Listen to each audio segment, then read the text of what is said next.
আহলান ওয়া সাহলান মারহাবা ইয়া রাসূলুল্লাহ সাল্লাল্লাহু আলাইহি ওয়াসাল্লাম। বিসমিল্লাহির রহমানির রহিম।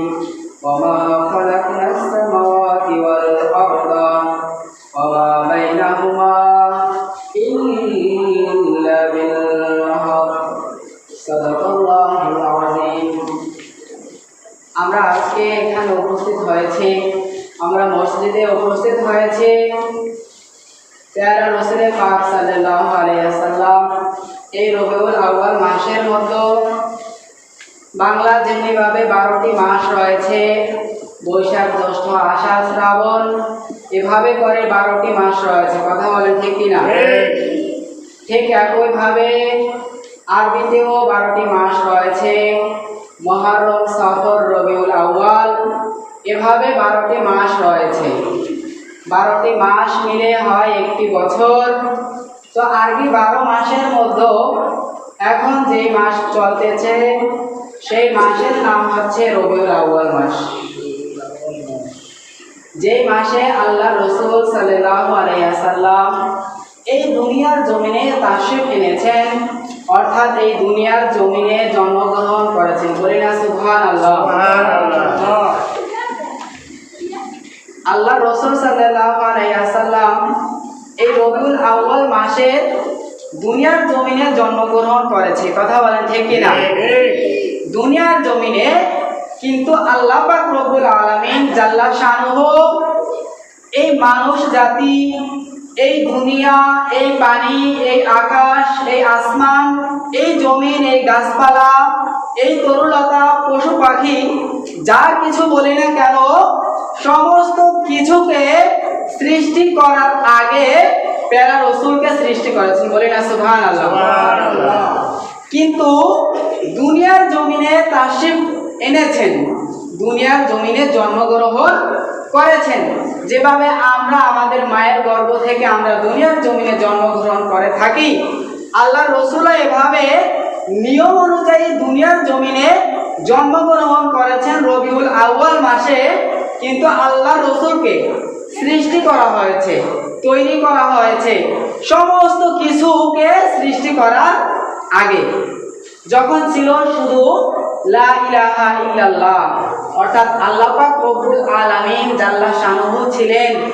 আল্লাহ একা যখন ছিলেন, তো তখন আল্লাহর পরেই যাকে সৃষ্টি করেছেন তিনি হচ্ছেন আমাদের রাসূল, আমাদের প্যারা রাসূল আহমদ মুস্তাফা মুহাম্মদ মুস্তাফা সাল্লাল্লাহু আলাইহি ওয়াসাল্লাম।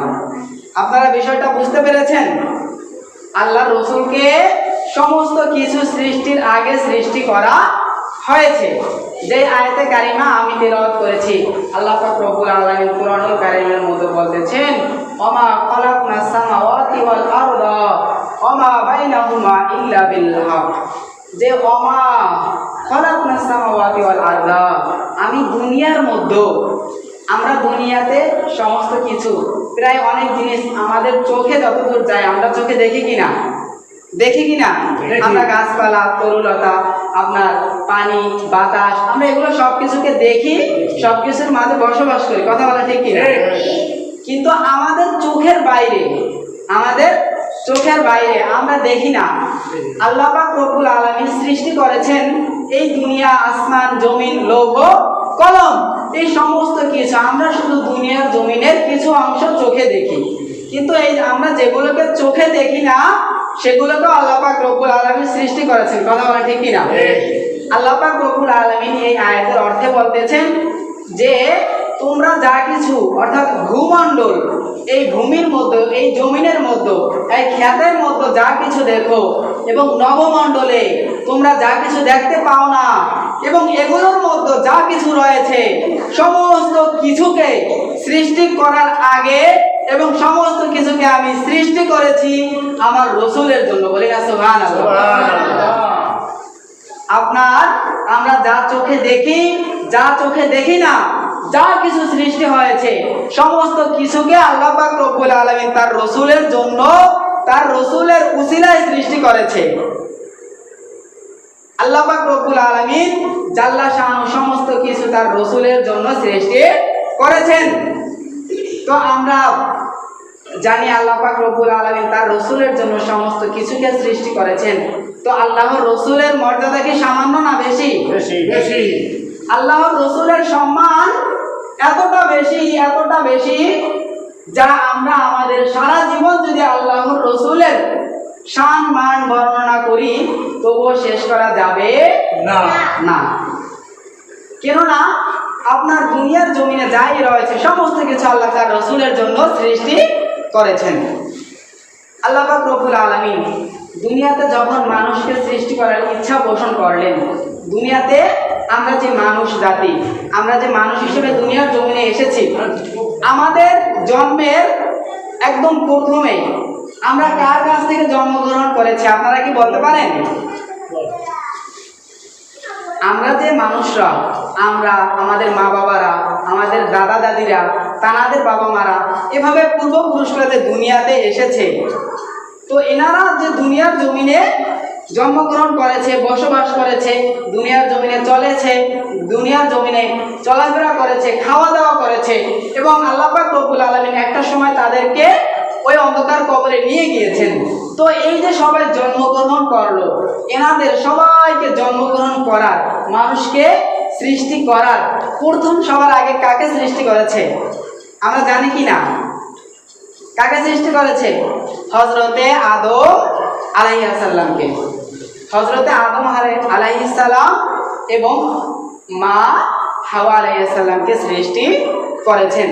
এই আদম আলাইহিস সালামকে এবং তার স্ত্রী, তার সঙ্গিনী মা হাওয়া আলাইহিস সালামকে সৃষ্টি করে আল্লাহ পাক রব্বুল আলামিন যখন জান্নাতের মধ্যে রেখে দিলেন, তাদেরকে একটি গাছের নিকট যাইতে নিষেধ করা হয়েছিল। এই ঘটনা আমরা সবাই জানি। আল্লাহ পাক রব্বুল আলামিন বলেছিলেন যে হে আদম এবং হে হাওয়া, তোমরা এই জান্নাতের মধ্যে বসবাস করতে থাকো, কিন্তু ওইখানে একটি বৃক্ষ রয়েছে, ওই বৃক্ষের নিকট তোমরা ভুলেও যাবে না এবং ওই বৃক্ষের ফল তোমরা কখনো ভক্ষণ করবে না। কিন্তু তাদেরকে হযরত আদম আলাইহিস সালাম এবং হাওয়া আলাইহিস সালামকে আপনার শয়তান ধোঁকা দিতে দিতে একটা সময় তারা শয়তানের ধোঁকায় পড়ে তারা ওই গাছের নিকট গিয়েছিলেন এবং ওই গাছের ফল খেয়েছিলেন। এটা খাওয়ার পরে তারা আল্লাহ পাক রব্বুল আলামিনের হুকুমকে, আল্লাহর আদেশকে তারা অমান্য করেছে। আল্লাহর আদেশকে কি করেছে? অমান্য করেছে। এই অমান্য করার কারণে আল্লাহ পাক রব্বুল আলামিন তখন বললেন যে হে আদম এবং হে হাওয়া, তোমাদেরকে আমি নিষেধ করেছি ওই গাছের নিকট যেতে, কিন্তু তোমরা শয়তানের ধোঁকায় পড়ে ওই গাছের নিকট গিয়েছো এবং গাছের ফল ভক্ষণ করেছো। তো সুতরাং তোমাদেরকে এই জান্নাতের মধ্যে আমি আল্লাহ রাখবো না। তোমাদেরকে আমি আল্লাহ পাক রব্বুল আলামিন দুনিয়া সৃষ্টি করেছি, সেই দুনিয়ার জমিনে তোমাদেরকে আমি পাঠিয়ে দিব। তো আল্লাহ পাক রব্বুল আলামিন এরপরে আপনার হযরত আদম এবং হযরত হাওয়া আলাইহিস সালামকে দুনিয়ার জমিনে পাঠিয়ে দিলেন। তো দুনিয়ার জমিনে পাঠানোর পরে তারা আপনার এই যে একটা ভুল করেছে, আল্লাহর আদেশ অমান্য করেছে, এই ভুলের জন্য তারা প্রথমত দুনিয়ার জমিনে আসা থেকে শুরু করে আপনারা জেনে থাকবেন যে তেনারা ওই ভুলের জন্য আপনার প্রত্যেকটা দিন, প্রত্যেকটা সময় আল্লাহ পাক রব্বুল আলামিনের কাছে তারা ক্ষমা চাইতে থাকতেন। ওই ভুলের জন্য বারবার ক্ষমা চাইতে থাকতেন। এভাবে যখন আপনার ক্ষমা চাইতে চাইতে হযরতে আদম আলাইহিস সালামের অনেক সময় ক্ষমা চাইতে লাগলেন, আল্লাহ পাক রব্বুল আলামিন যখন তার এই গুনাহকে, তার এই আদেশ অমান্য করাকে ক্ষমা করলেন না, হযরতে আদম আলাইহিস সালামের একটা সময় হঠাৎ করে মনে পড়ে গেল আপনার আল্লাহ পাক রব্বুল আলামিনের কাছে হযরতে আদম আলাইহিস সালাম বললেন যে হে আল্লাহ পাক রব্বুল আলামিন, আমি হযরতে আদম আলাইহিস সালাম ভুল করেছি, আমি আদম আপনার আদেশ অমান্য করেছি। আপনি আল্লাহ পাক রব্বুল আলামিন আমার প্রভু, আমার সৃষ্টিকর্তা, আপনি আমাকে হযরতে মুহাম্মদ মুস্তাফা সাল্লাল্লাহু আলাইহি ওয়াসাল্লামের উসিলায় আমাকে আপনি maaf করে দেন। বলেন না সুবহানাল্লাহ। হযরত আদম আলাইহিস সালাম আপনার ক্ষমা চাইতে চাইতে একটা সময় বলে ফেললেন যে হযরত মুহাম্মদ মুস্তাফা সাল্লাল্লাহু আলাইহি ওয়াসাল্লামের উসিলায় হে আল্লাহ আপনি আমাকে ক্ষমা করে দেন। এটা বলার পরে আপনার আল্লাহ পাক রব্বুল আলামিন অবাক হয়ে গেলেন। দুনিয়ার জমিনে কাকে প্রথম সৃষ্টি করেছে, দুনিয়াতে পাঠিয়েছেন আদম আলাইহিস সালাম এবং হাওয়া আলাইহিস সালামকে। তো আদম এবং হাওয়া আলাইহিস সালামকে দুনিয়ার জমিনে পাঠানোর পরে তো এখন আপনার তারা শুধু দুনিয়ার জমিনে মানুষ দুইজন, আদম এবং হাওয়া। তো আদম আলাইহিস সালাম এই মুহাম্মদ সাল্লাল্লাহু আলাইহি সাল্লামের নাম কিভাবে জানলো? আল্লাহ পাক রব্বুল আলামিন অবাক হয়ে গেলেন। আল্লাহ অবাক হয়ে যাওয়ার পরে আল্লাহ পাক রব্বুল আলামিন বললেন যে, হে আদম, তুমি এই মুহাম্মদ মুস্তাফার নাম নিয়ে আমার কাছে ক্ষমা চাইলে? তুমি এই মুহাম্মদকে তো আমি আল্লাহ দুনিয়াতে এখনো পাঠাইনি, আমি তো শুধু তোমাকে এবং হাওয়া আলাইহিস সালামকে পাঠিয়েছি, তুমি এই মুহাম্মদের নাম কিভাবে জানলে? তখন হযরত আদম আলাইহিস সালাম বললেন যে, হে আল্লাহ পাক রব্বুল আলামিন, আপনি যখন আমাকে তৈরি করলেন, আমাকে তৈরি করার পরে আমার দেহের মধ্যে আপনি রূহ দিলেন, আমার দেহের মধ্যে আত্মা দিলেন। আমাদের দেহের মধ্যে কি রয়েছে? রূহ রয়েছে, আত্মা রয়েছে, রয়েছে না? আমাদের শরীরের মধ্যে আত্মা রয়েছে না? রয়েছে। আপনার আমাদের শরীর থেকে যদি আত্মা চলে যায়, রূহ যেটাকে বলেন, আমাদের রূহ চলে যায় না? কোথায় চলে যায়? আল্লাহর কাছে। তো যখন চলে যায় তখন আমরা কি হয়ে যাই? মৃত হয়ে যাই। তো হযরত আদম আলাইহিস সালামকে সৃষ্টির পরেও আল্লাহ পাক রব্বুল আলামিন রূহ দিয়েছিলেন তার মধ্যে। তো হযরত আদম আলাইহিস সালামকে রূহ দেওয়ার পরে যখন সে জীবিত হয়েছে, তখন তিনি সিজদা থেকে মাথা উঠানোর পরে, মাথা উঠাইছেন, মাথা উঠানোর পরে হযরত আদম আলাইহিস সালাম আল্লাহর আরশের পায়ায়, আল্লাহ পাক রব্বুল আলামিনের আরশের পায়ায় দেখতে পেলেন যে লেখা রয়েছে, আরবিতে লেখা রয়েছে লা ইলাহা ইল্লাল্লাহু মুহাম্মাদুর রাসূলুল্লাহ। বলেন সুবহানাল্লাহ। আপনার আরশের পায়ের মধ্যে লেখা রয়েছে লা ইলাহা ইল্লাল্লাহু মুহাম্মাদুর রাসূলুল্লাহ। আদম আলাইহিস সালাম বলতেছেন, হে আল্লাহ পাক রব্বুল আলামিন, আপনি আমাকে যখন আমার শরীরের মধ্যে রূহ দিয়েছিলেন, আপনি আমার শরীরের মধ্যে যখন আত্মা দিয়েছিলেন, আমি আদম ওই যে সিজদা থেকে মাথা উঠানোর পরে আমি তখন দেখতে পেলাম আপনার আরশের মধ্যে, আপনার আরশের পায়ের মধ্যে লেখা রয়েছে লা ইলাহা ইল্লাল্লাহু মুহাম্মাদুর রাসূলুল্লাহ। লা ইলাহা ইল্লাল্লাহ, লা নেই, ইলাহা ইল্লাল্লাহ, আল্লাহ ছাড়া কোনো ইলাহ নাই, আল্লাহ ছাড়া কোনো মাবুদ নাই। এই কথার পাশাপাশি লেখা রয়েছে মুহাম্মাদুর রাসূলুল্লাহ। হে আল্লাহ পাক রব্বুল আলামিন, আপনি সৃষ্টিকর্তা, আপনি প্রভু, আপনি মহান, কিন্তু আপনার নামের পাশে লা ইলাহা ইল্লাল্লাহর পাশে এই মুহাম্মাদুর রাসূলুল্লাহ এই নামটা লেখা। নিশ্চয়ই এই নামটায় এমন কোনো মানুষ হবে, এমন কোনো ব্যক্তি হবে যিনি আপনি আল্লাহ পাক রব্বুল আলামিনের প্রিয় মানুষ, আপনি আল্লাহ পাক রব্বুল আলামিনের প্রিয় মানুষ, যার কারণে আপনার এই পবিত্র নাম আল্লাহ, আপনার পবিত্র নামের পাশে এই মুহাম্মদের নাম লিখেছেন। তো এটা যখন বললেন, তখন আল্লাহ পাক রব্বুল আলামিন বলে ফেললেন আদমকে, হে আদম, তুমি ঠিকই ধরে ফেলছো, তুমি ঠিকই ধরে ফেলছো। এবং তুমি যেই নবীর নাম বললে মুহাম্মাদুর রাসূলুল্লাহ, আমি যদি ওই মুহাম্মাদুর রাসূলুল্লাহকে সৃষ্টি না করতাম, হে আদম তুমি শুনে রাখো, তুমি আদমকেও সৃষ্টি করতাম না, আমি তোমার সঙ্গিনী হাওয়া আলাইহিস সালামকেও সৃষ্টি করতাম না, এবং জান্নাত রয়েছে, জাহান্নাম রয়েছে, আকাশ রয়েছে, কোনো কিছুকেই সৃষ্টি করতাম না। আর তুমি আমার সেই মাহবুব, আমি আল্লাহর কাছের রসুলের নামকে তুমি নিয়েছো, আমি আল্লাহর রসুলের মুহাম্মদ রাসূলুল্লাহর নাম নিয়ে তুমি আমার কাছে ক্ষমা চেয়েছো, তো আমি তোমাকে আর ক্ষমা না করে পারলাম না। হে আদম, আমি তোমার পূর্বের সেই গুনাহকে, আমি তোমার সেই পূর্বের অমান্য করা সেই আদেশকে, আমি আল্লাহর আদেশকে অমান্য করার গুনাহকে আমি আল্লাহ তোমাকে মাফ করে দিলাম। বলেন সুবহানাল্লাহ। তো আদম আলাইহিস সালাম বহুদিন কান্না করার পরে মাফ পেয়েছিলেন কার নাম নেওয়ার কারণে? মুহাম্মদ মুস্তাফা সাল্লাল্লাহু আলাইহি সাল্লামের নাম নেওয়ার কারণে। আর আমরা হচ্ছে কি সেই নবীর উম্মত, আমরা হচ্ছে কি সেই নবীর উম্মত। বলেন আলহামদুলিল্লাহ। আপনার নবীরা পর্যন্ত নবী চিনেন, আপনার নবী হচ্ছে কারা জানেন? যাদের কোনো আপনার পাপ নাই, তাদের কোনো পাপ নাই, তারা দুনিয়াতে এসেছেন আল্লাহর পক্ষ থেকে একদম পবিত্র হয়ে। তারা দুনিয়াতে মানুষকে হেদায়েত দেওয়ার জন্য বিভিন্ন কাজকর্ম করেছে, মানুষকে দেখানোর জন্য বিভিন্ন কাজকর্ম করেছে। তো এই নবীরা যারা নিষ্পাপ, যাদের কোনো পাপ নাই, সেই নবীদের মধ্য থেকে অনেক নবী আমাদের নবী হযরতে মুহাম্মদ মুস্তাফা সাল্লাল্লাহু আলাইহি সাল্লামের উম্মত হতে চেয়েছিলেন। কি হতে চেয়েছিলেন? উম্মত। তারা নবী ছিলেন কিন্তু আমাদের নবীদের উম্মত হতে চেয়েছিলেন। তাহলে বুঝেন আমাদের নবীর মর্তবা কতটা, আমাদের নবীর সম্মান কতটা।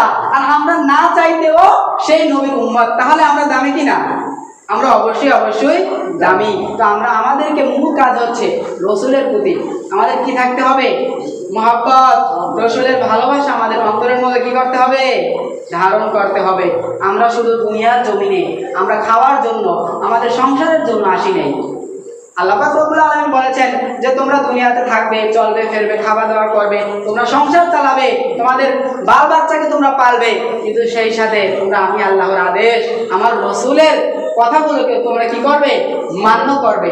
তাহলেই তোমরা দুনিয়াতেও শান্তি পাবে এবং মরার পরে কবরে যাওয়ার পরেও তোমরা সেখানেও শান্তি পাবে।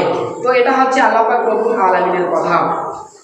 এখন আসেন, আমরা রয়েছি আজকে আপনার রবিউল আউয়াল মাসের মধ্যে, যেই মাসে আল্লাহ রসুল দুনিয়াতে কী করছে আমার সাথে বলেন। আমরা যদি মূলত আমরা দেখেন, যখন আমি তুচ্ছ, আমি ছোট মানুষ, আপনাদের ছেলের মতো, ছেলের থেকে আবার অনেকের নাতির মতো। দেখেন আমি অনেক ছোট না, আবার অনেক দেখেন রাস্তাঘাটে অনেক পাগল রয়েছে, তারাও আপনার নিকৃষ্ট না পাগলরা আমাদের কাছে? পাগলদেরকে আমরা ভালো চোখে দেখি না। পাগলরা হচ্ছে নিকৃষ্ট মানুষ। আমাদের বাড়িতে যদি আসে কোনো পাগল, গায়ে ময়লা, আপনার পোশাক আদি ছেঁড়া ফাড়া, তাহলে আমাদের লজ্জা লাগে, আমাদের ঘৃণা লাগে। আমাদের ঘৃণা লাগে না? ঘৃণা লাগে। তো এই পাগলরা, আমি ছোট মানুষ, অন্যান্য মানুষরা আপনার জানারাই যেখানে আল্লাহর কোরআনের কথা বলে, আল্লাহর রসুলের কথা বলে, আপনার কোরআনের কথা, রসুলের কথা, আল্লাহর কথা, এই কথাগুলো কি তুচ্ছ? এই কথাগুলো কি সাধারণ? আমি মানুষটা সাধারণ, কিন্তু আল্লাহর কোরআনের কথা আমি বলতেছি। তার মানে আপনাকে কোরআনের কথাগুলোকে খেয়াল করতে হবে। তো আমি এখানে বসে আছি, আমি কোরআনের কথা বলতেছি, আল্লাহর রসুলের হাদিসের কথা বলতেছি, আমি আল্লাহ পাক রব্বুল আলামিনের পরিচয়, সম্মান, রসুলের সম্মান, এগুলো বলতেছি। আমি তুচ্ছ, আমি আপনাদের পরিচিত, আমাকে আপনারা দেখতে দেখতে অভ্যস্ত হয়ে গিয়েছেন। আপনাকে পরিচিত, আমাকে আপনাদের কাছে তুচ্ছ মনে হতে পারে, কিন্তু কোরআনের কথাগুলো, বাবা, আল্লাহর রসুলের হাদিসের কথাগুলোকে, এগুলো আমরা যেখানেই শুনবো, যেই আলেমই বলবে, রাস্তার পাগল বলুক, কিন্তু কোরআনের কথা যদি বলে, আপনি কোরআনের কথাটা আপনাকে সম্মানের সাথে শ্রবণ করতে হবে, আপনাকে শুনতে হবে, আপনাকে কোরআনের কথাটা কি করতে হবে? মান্য করতে হবে, আপনাকে বুঝতে হবে। মানুষটা তুচ্ছ থাকুক, কিন্তু কোরআন কখনো তুচ্ছ না, এটা আমাদের মাথায় রাখতে হবে। তো এই জন্য বলতেছি, আমি যেগুলো বলতেছি খেয়াল করুন, আপনার একটু খেয়াল করে শুনুন, আমরা একটু বোঝার চেষ্টা করি।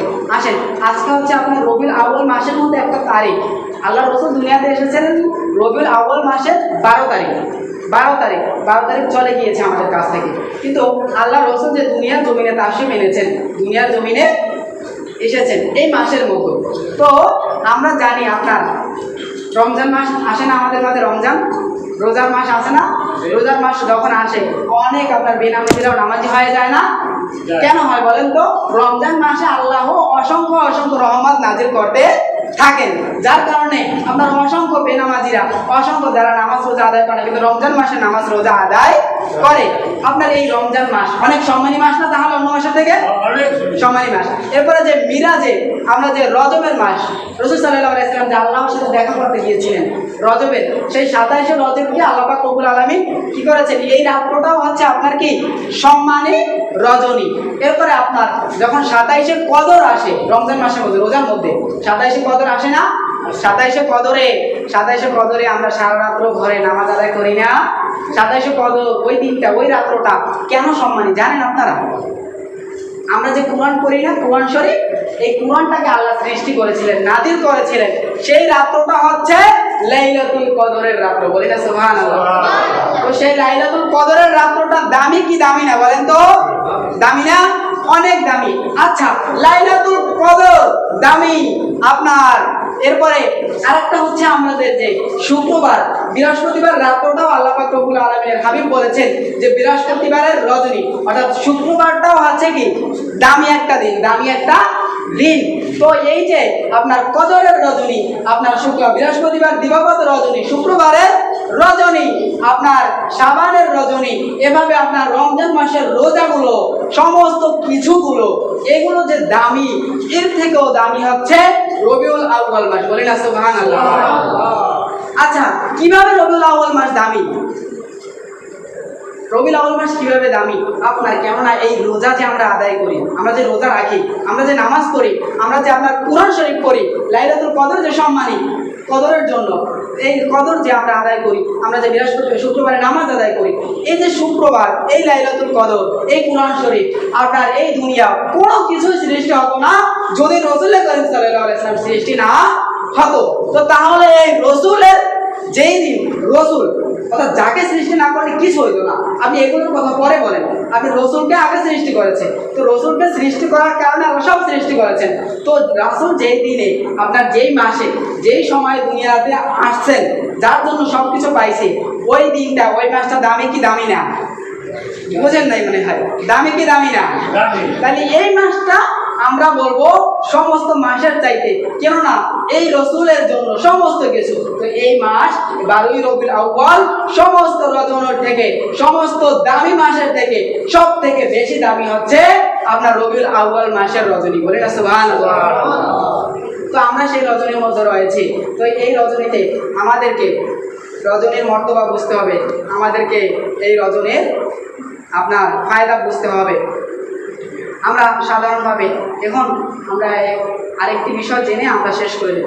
আমরা যে আজকে যে আমরা যে অনুষ্ঠান করতেছি, এটা হচ্ছে আপনার রবিউল আউয়াল উপলক্ষে আমরা মূলত নাকি রসুলের জন্ম উপলক্ষে আমরা এই অনুষ্ঠান করতেছি, আমরা এই মাহফিল করতেছি। তো এই মাহফিল, এই অনুষ্ঠান করলে আমাদের ফায়দা আছে কিনা, আমাদের লাভ আছে কিনা, এটা আমরা একটু জানি। আপনার নবীজি সাল্লাল্লাহু আলাইহি সাল্লামের চাচা, নবীজি সাল্লাল্লাহু আলাইহি সাল্লামের চাচা কে ছিল? তাব্বাত ইয়াদা আবি লাহাবি ওয়া তাব। আবু লাহাব। কে? আবু লাহাব। আরবি তো ওখানে আল্লাহ পাক রব্বুল আলামিন এই আবু লাহাবের বিরুদ্ধে, আবু লাহাব নবীজির চাচা ছিল, কিন্তু সে ছিল নিকৃষ্ট কাফের। আপনার কাফের মানে হচ্ছে অস্বীকারী, আল্লাহকেও বিশ্বাস করতো না, আল্লাহ রসুলকেও বিশ্বাস করতো না, নামাজ পর্যন্ত পড়তো না, কিছু বিশ্বাস করতো না। তো নবীজির চাচা আবু লাহাব ও হচ্ছে কাফের। আল্লাহ পাক রব্বুল আলামিন ওর বিরুদ্ধে, কাফেরের বিরুদ্ধে কুরআনের মধ্যে একটা সূরা নাযিল করেছে কাফেরের বিরুদ্ধে। সূরাটার নাম আছে সূরাতুল লাহাব। তো এই আয়াতের এই সূরা লাহাবের মধ্যে লাহাবকে উদ্দেশ্য করে আল্লাহ পাক রব্বুল আলামিন আবু লাহাবকে উদ্দেশ্য করে এই সূরাটাকে আল্লাহ নাযিল করেছেন। যে প্রথম আয়াতের মধ্যে বলা আছে তাব্বাত ইয়াদা আবি লাহাবি ওয়া তাব, যে ধ্বংস হয়ে যাক, ধ্বংস হয়ে যাক, পুড়ে যাক, নষ্ট হয়ে যাক আবু লাহাবের দুই হাত। ওই যে নবীজির চাচা আবু লাহাবের দুই হাত, এবং আবু লাহাব সে নিজেও ধ্বংস হয়ে যাক। বলে না নাউজুবিল্লাহ। এটা আল্লাহ পাক রব্বুল আলামিন বলেছেন। এই আবু লাহাব জানেন কি করেছে?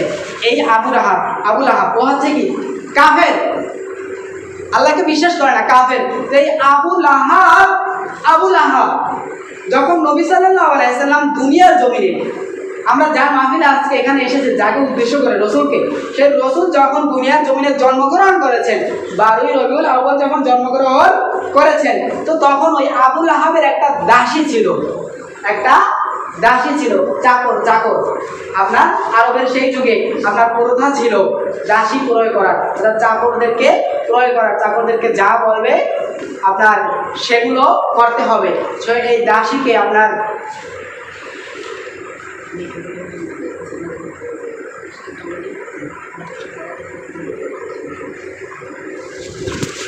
তাহলে ওই হচ্ছে আপনার আমরা ছিলাম আবু লাহাব। তো এই আবু লাহাবের একটা দাসী ছিল, নামটা ছিল আপনার সোয়াইবা। কি ছিল?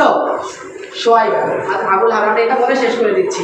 আপনার আবু লাহাবের একটা দাসী চাকর ছিল, ওই কাফেরের একটা চাকর ছিল, নাম ছিল কি সোয়াইবা। আপনারা হয়তো অনেকে জানেন, এরপরও বলতেছি, এরপর বলবো। তো এই সোয়াইবা আপনার এই যে দাসী, আবু লাহাবের দাসী, সে আপনার যখন আল্লাহ রসুল দুনিয়াতে জন্মগ্রহণ করলেন, এই যে দাসী সোয়াইবা আল্লাহ রসুল দুনিয়াতে জন্মগ্রহণ করেছেন, এই খবরটা আবু লাহাবের কাছে নিয়ে এসেছে। বলি না সুবহানাল্লাহ।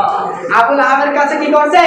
খবর লাগিয়েছে যে নবী সাল্লাল্লাহু আলাইহি সাল্লাম অর্থাৎ আপনার ভাতিজা, আপনার ভাইয়ের ছেলে মুহাম্মদ কি করেছে? জন্মগ্রহণ করেছে। আবু লাহাবের কাছে এই খবরটা নিয়ে এসেছে কে? তার দাসী সোয়াইবা। তো নিয়ে আসার পরে আবুল আহাব খুশি হয়ে গেছে, আবুল আহাব খুশি হয়ে গেছে। আবুল আহাব ও কিন্তু কাফের, ও খুশি হয়েছে কেন জানেন? ও খুশি হয়েছে যে আমি কাফের, আমি অন্যায় কাজ করি, আমার যেই ভাইয়ের ঘরে যেই ছেলে আসছে নবী মোহাম্মদ মুস্তফা, সেই মোহাম্মদ মুস্তফাও আমি আবুল আহাবের সাথে যোগ দিবে, আমি আবুল আহাবের সাথে খারাপ কাজ করবে, আমি আবুল আহাবের হাতটাকে শক্তিশালী করবে। এই জন্য আবুল আহাব কি করছে? খুশি হয়েছে। আবুল আহাবের মূলত সে আল্লাহ রসুল যে দুনিয়াতে আসছে, তিনি যে আল্লাহ রসুল যে তার বিপক্ষে থাকবে এটা সে জানতো না। তিনি যে কাফের, তার যে বিপক্ষে থাকবে রসুল করিম সাল্লাল্লাহু আলাইহি ওয়াসাল্লাম, এটা সে জানতো না। তো তিনি তার নিজের জন্য খুশি হয়েছে। আর খুশির ঠেলায়, খুশি হওয়ার পরে তার যে দাসী খবর নিয়ে আসে, খবর নিয়ে আসার পরে ওই দাসীকে আপনার হাতের ইশারা দিয়ে তাকে আজাদ করে দিল। কি করে দিয়েছে? আজাদ করে দিয়েছে। অর্থাৎ ওই যে আবুল আহাবের যে চাকর, সেই চাকরকে আপনার দাসীকে তাকে বলছে যে তুমি চলে যাও, তুমি আজ থেকে মুক্ত, তুমি আজ থেকে কি মুক্ত, তোমাকে আমার আর কথা শুনতে হবে না, আমি আবুল আহাবের কথা আর শুনতে হবে না, তুমি মুক্ত। তো এটা বলে তাকে বিদায় করে দিয়েছিল। এরপর আবুল আহাব মারা গিয়েছে, আবুল আহাব মারা গিয়েছে। মারা যাওয়ার পরে আল্লাহ রসুলের একজন সাহাবী তাকে স্বপ্নে দেখলেন। দেখার পরে তাকে জিজ্ঞেস করলেন আবুল আহাবকে যে হ্যাঁ আবুল আহাব, তুমি তো কাফের ছিলে দুনিয়ার জমিনে, তুমি তো খারাপ কাজ করেছো, তো তুমি কাফের ছিলে দুনিয়ার জমিনে, খারাপ কাজ করেছো, তো তোমার সাথে আল্লাহ কবরে এখন কেমন আচরণ করে, তোমাকে আল্লাহ কেমন শাস্তি দিয়ে থাকেন? তো আবুল আহাব বলল যে আল্লাহ পাক রব্বুল আলামিন আমার সাথে খুব খারাপ আচরণ করতেছে, আমাকে অনেক প্রকারের কষ্ট দিতেছে, কিন্তু যখন সোমবার দিন আসে, যখন সোমবার দিন আসে, আমি আবুল আহাব আমার ভাতিজা মোহাম্মদ যখন জন্মগ্রহণ করেছিল, তখন আমার কাছে দাসী সোয়াইবা খবর নিয়ে এসেছিল। এই খবর নিয়ে আসার পরে আমি দাসীকে মুক্ত করে দিয়েছিলাম আঙ্গুল দিয়ে, আঙ্গুলের ইশারা দিয়ে এই দাসীকে মুক্ত করে দেওয়ার ফলে আল্লাহ পাক রব্বুল আলামিন আমার সাথে সপ্তাহের 6 দিন আমাকে অনেক কষ্ট দেয়, আমাকে অনেক লাঞ্ছনা দেয়। কিন্তু যখন সোমবার দিন আসে তখন আল্লাহ পাক রব্বুল আলামিন আমাকে ওই যে আঙ্গুল দিয়ে ইশারা দিয়েছিলাম, ওই আঙ্গুল দিয়ে আমাকে জান্নাতি মধু খাওয়ায়। বলি না সুবহানাল্লাহ।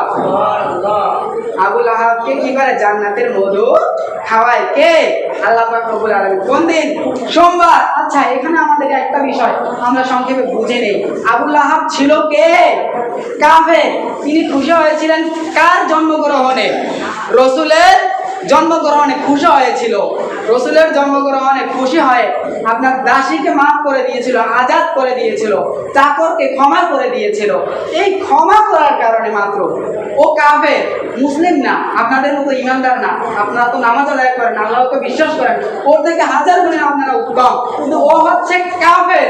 ও রসুলের জন্মগ্রহণে খুশি হয়েছে, রসুলের জন্মগ্রহণে খুশি হয়ে দাসীকে মাফ করেছে।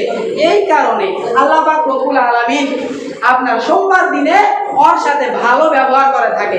ওই আপনার আবুল আহাবকে আপনার জান্নাতের মধু পান করিয়ে থাকে। বলি না সুবহানাল্লাহ। কেন? রসুলের খুশি হয়, রসুলের আগমনে খুশি হয়েছিল এই জন্য। তো আল্লাহ রসুলের আগমনে আপনি আমি এখানে খুশি হয়ে এখানে এসেছি। আমরা কি করতেছি? আল্লাহ শান, আল্লাহ রসুলের শান, আল্লাহ রসুলের আলোচনা, এগুলোকে বোঝার জন্য এসেছি, এগুলোকে শোনার জন্য এসেছি। তো ও কাফের হয়ে যদি আপনার এত বড় নিয়ামত পেতে পারে, কাফের, তাহলে আমরা ইমানদার রসুলের উম্মত হয়ে রসুলের এই দিনে খুশি উদযাপন করলে আল্লাহ পাক রব্বুল আলামিন আমাদেরকে নিয়ামত দিবেন কি দিবেন না?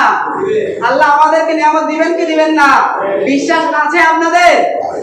কাফের হয়ে যদি এত বড় নিয়ামত পেতে পারে, তাহলে আমরা রসুলের উম্মত হয়ে আমরা তো হাজার হাজার গুণ ওর থেকে বড় নিয়ামত পাবো। কথা বলেন ঠিক কিনা? আল্লাহ পাক রব্বুল আলামিন জাল্লা শানু রসুলের শান, রসুলের মান আপনার বোঝার চেষ্টা করতে হবে। রসুলকে আপনার কাফেররা, মুশরিকরা ভালোবেসে তারাও যদি এত ফল পেতে পারে, আমরা রসুলকে ভালোবাসতে পারবো না? রসুলের আদর্শগুলোকে আমরা মানতে পারবো না? মানতে হবে, আমাদেরকে ভালোবাসতে হবে। আল্লাহ পাক রব্বুল আলামিন আমাদেরকে একটা কথা বুঝে নেন বাবারা, একটা কথা, সেটা হচ্ছে শেষ কথা। আমরা এখানে এসেছি, আমরা এখান থেকে যতটুকু শুনেছি একটা কথাই আমাদের মূল, সেটা হচ্ছে কি রসুলের আগমনে খুশি হয়েছে। রসুলের আগমনে খুশি হয়ে, রসুলের আগমনে যদি কেউ খুশি হয়, ভালোবাসে, তো তাহলে তার জন্য অবশ্য আল্লাহ পাক রব্বুল আলামিন কাল কিয়ামতের সুন্দর পুরস্কার তৈরি করে রেখেছেন। হযরত আবু বকর, রসুলের সাহাবা আবু বকর রাদিয়াল্লাহু তাআলা আনহু বলতেছেন যে যারা ঈদে মিলাদুন্নবী, আপনারা অনেকে বলে ঈদে মিলাদুন্নবী, আবার বলে কি সিরাতুন নবী। আচ্ছা, ঈদে মিলাদুন্নবী এটা আরবি শব্দ, আমরা বুঝি না একটু একটা জিনিস। ঈদে মিলাদুন্নবী, ঈদ অর্থ হচ্ছে আনন্দ। আমরা ঈদ করি না, রোজার ঈদ করি, কোরবানির ঈদ করি, আনন্দ। মিলাদ আরবি শব্দ, এটার অর্থ হচ্ছে জন্মগ্রহণ।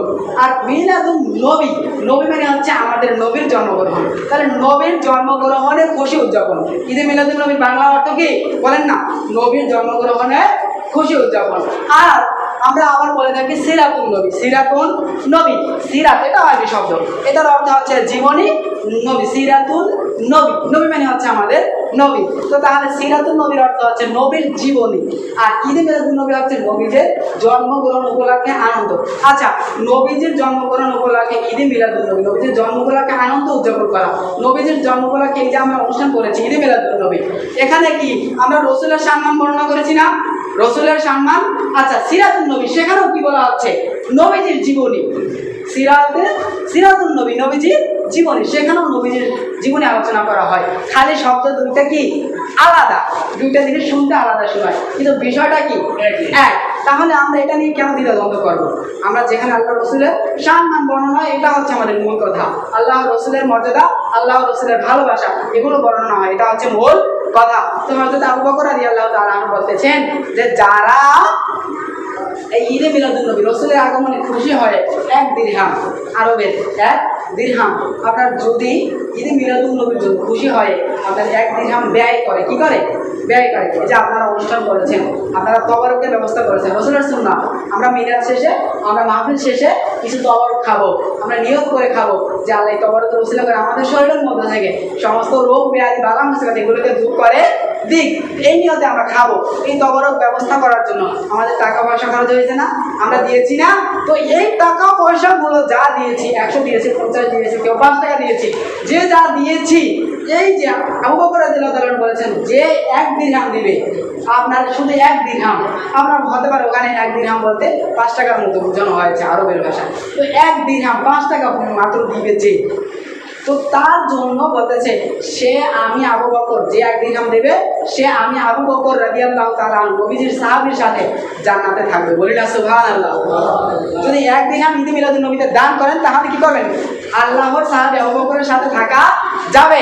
এরপর হযরত আলী রাদিয়াল্লাহু তাআলা আনহু বলতেছেন যে যারা ঈদে মিলাদুন নবীতে খুশি হবে, খুশি হয়ে আপনার নবীজির সম্মান, নবীজির ইজ্জত এগুলো শুনবে, এগুলো খেয়াল করে নিজের মনের মধ্যে নবীজির প্রতি মহব্বত, ভালোবাসা তৈরি করবে, ঈদে মিলাদুন নবীকে সম্মান করবে, তাদেরকে আল্লাহ পাক রব্বুল আলামিন কাল কিয়ামতের দিন জান্নাত নসিব করবে। বলেন না সুবহানাল্লাহ।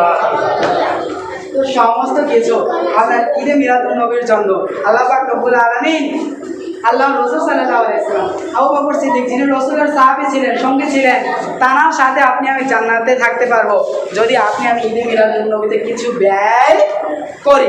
তো আপনারা আমরা যে ঈদে মিলাদুন নবীতে ব্যয় করেছি, এটা আমাদের বিফলে যাবে না। আপনারা যে কয় টাকা দিয়েছেন বা যা করেছেন, এগুলো নিয়ে মনের মতো আপনার কোনো রাখবেন না। যদি মনের মতো কোনো সন্দেহ রাখেন, তাহলে কিন্তু লাভ নাই। তাহলে আমাদের মনের মতো কোনো সন্দেহ রাখা যাবে না। এই কথাটা তো জেনে গিয়েছেন আপনারা, যে 1 টাকা দিবে মনে করেন, সে আবু বকরের সাথে জান্নাতে থাকবে ঈদে মিলাদুন নবীতে।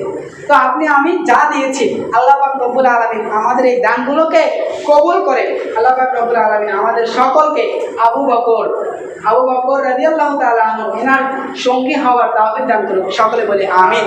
এবং আমাদের মূল কথা, আল্লাহর রসুলের মহব্বত আপনার সবাই বুঝেছে। দুনিয়া আসমান জমি, আল্লাহ রসুল দুনিয়াতে আসতে যখন আসছেন, তখন আল্লাহ রসুলকে কখন পাঠিয়েছেন বলেন তো? সময় রাতে না দিনে, রাতেও না দিনেও না, ওরা দুজনে কারাকারি করে বাজাইতেছিল। বলছি না আপনাদেরকে জুমার বলেছিলাম, আপনার সুবে সাদেকের সময়, যখন রাত্রও না দিনও না, ওদের দুজনের মাঝামাঝি সময়। তো রাত দিন আপনার আসমান জমি, আপনার কাফের মুশরিক মুনাফিক এরা নবীকে সামান্য ভালোবেসেছে, এরা নবীর ভালোবাসা বুঝেছে। তো আমরা উম্মত হয়ে, নবীর এত কাছে হয়, আমাদের মধ্যে কেন নবীর প্রতি প্রেম থাকবে না? নবীর প্রতি কেন ভালোবাসা থাকবে না? আমরা সকলে নবীজির প্রতি, নবীজির ভালোবাসা, নবীজির সুন্নাহকে মান্য করার চেষ্টা করব। আল্লাহ পাক রব্বুল আলামিন আমাদের সকলকে এখান থেকে আমাদের সকলকে একটা জিনিস আমাদের মনের মধ্যে ধারণ করার তৌফিক দান করুক, সেটা হচ্ছে রসুলের প্রতি মহব্বত। আল্লাহ পাক রব্বুল আলামিনের আদেশ নিষেধগুলোকে, এই রসুলের সুন্নাহকে আমরা ভালোবেসে যেন কাল কিয়ামতের দিন আল্লাহর কাছে আমরা উপস্থিত হতে পারি। আল্লাহ আমাদের সেই হিসেবে সবাইকে কবুল করুক, সকলে বলে আমিন। ওয়াকে দাওয়ানা আলহামদুলিল্লাহি রাব্বিল আলামিন। যদি আমার কথায় ভুল ত্রুটি হয় সকলে ক্ষমা দৃষ্টিতে দেখবেন। আসসালামু আলাইকুম ওয়া রাহমাতুল্লাহ।